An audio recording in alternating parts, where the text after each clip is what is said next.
ありえない。私の魔法をただの人種族が。滅せよ。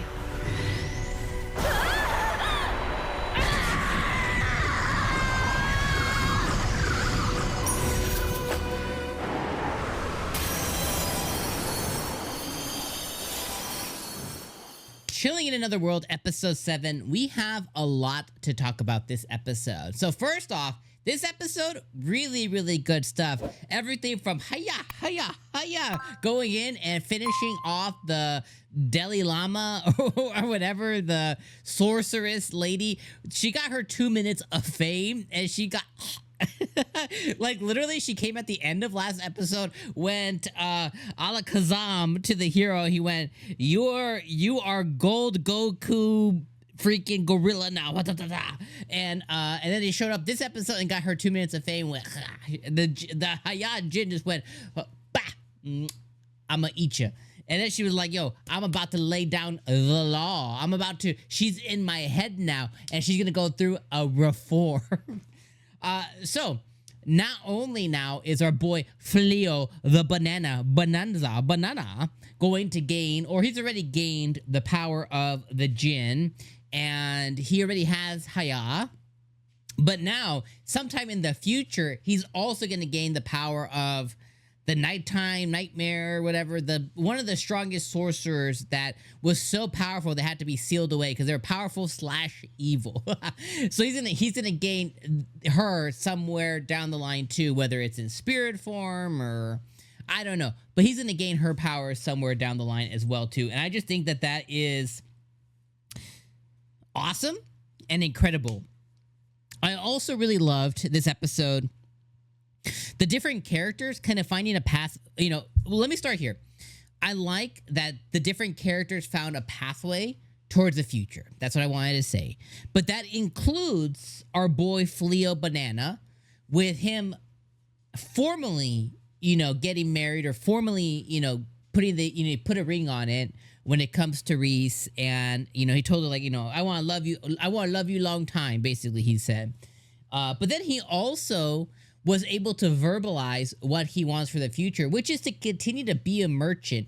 Obviously, he was really passionate about it in his old world. A lot of shit has changed, but he's still passionate about being a merchant. So his craving for this world is, sure, he'll do the OP power guy stuff, but he wants to establish a store and a market. And he doesn't have any bias. Demons, humans, beast folk. He has zero bias. He's just like, I want to be on equal footing, or I want to kind of have like good relations with all the different people that I come across and that live in this world. I think that's commendable, because I think, like you or I, if we were to go into this world and be isekai, even if these folks didn't exist from our world, I wouldn't have any bias or any hatred or disdain for people who've never done anything to me, whether they're demons or beast people, or whatever the case is.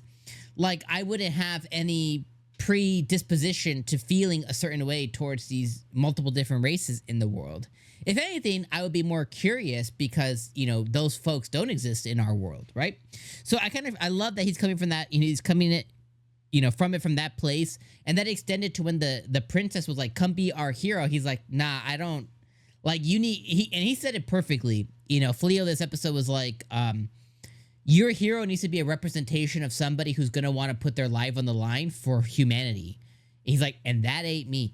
And that extends over to the fact that, again, he doesn't want to put his life on the line, period. But he also doesn't want to represent somebody who only represents humanity. He's like, he's perfectly content with his wifey sauce over here, being comfortable.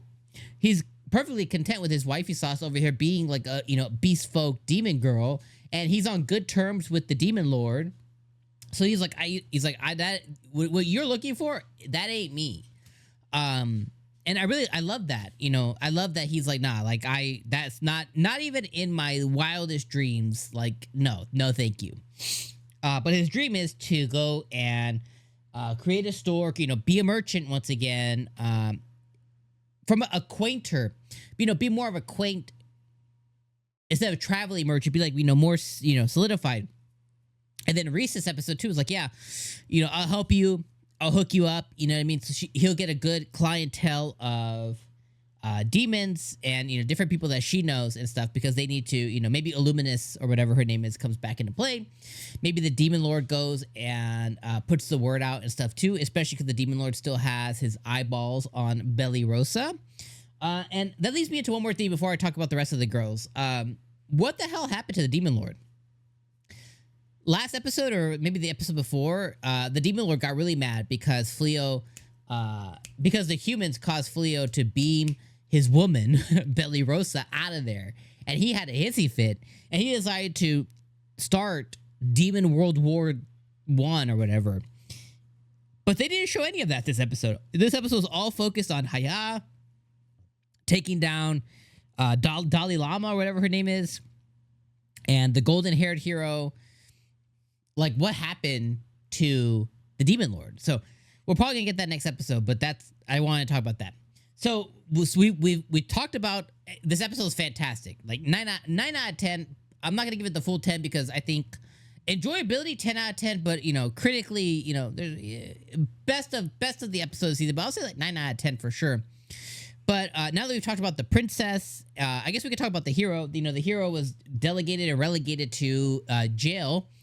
He stripped of being a hero, and him and his girl, they're in the last scene of the episode. Hella funny. I was dying laughing because she was like, "We're gonna be executed." He's like, "No." At one point, I hope we get to know his backstory. Like, did he come from Japan? Did he come from a world like bananas, like Fleo's? Did he come from some other world? Hopefully, we get his backstory at some point. But I love how he was just like, yo, he was like straight to jail. So I thought that was interesting. Now, in talking about the rest of the girls, so we established the hero, we established the Elizabeth or whatever the princess name is. We talked about Fleo and we talked about Reese. Their future set in stone. The other girls are figuring out what are they gonna now do going forward, and I love how Hiya was like, I'm, my Lord Supreme. And she's gonna take care of the Dalai Lama girl, no problem. Bolano, the purple hair girl, the witch lady, she is gonna go and teach at the college, I guess, because the magic that she's learned now from Fleo has accelerated her enough to be to that level. So I was like, that is dope. And she was seemingly struggling with that decision for a while, but she made that choice. I was like, that's dope. Blossom, the big, our tank 6-pack girl, she just wants to cultivate. So she wants to, cultivate farmlands and cultivate. So she struck a deal to buy more land with Fleo. And then it also extends to the other girl, which she's like the most forgettable one, but the horse riding girl, I forget what her name is, but, she wants to raise horses and raise, farm animals and stuff in collusion with Blossom. And that just leaves our girl Belly Rosa, which I assume will be swooped up by the Demon Lord. But at this point, it's kind of hard to know specifically because it looked like she was just kind of stuck in that turmoil decision point. So, anyways, I'll leave you guys there. This episode I thought was really, really good. I really enjoyed this episode quite a bit. I'll see you guys next week for episode number 9 of the show. Let me just double check here. Number 8, I believe. Yeah, number 8 next week. I'll see you guys. All right. Peace out, my friends.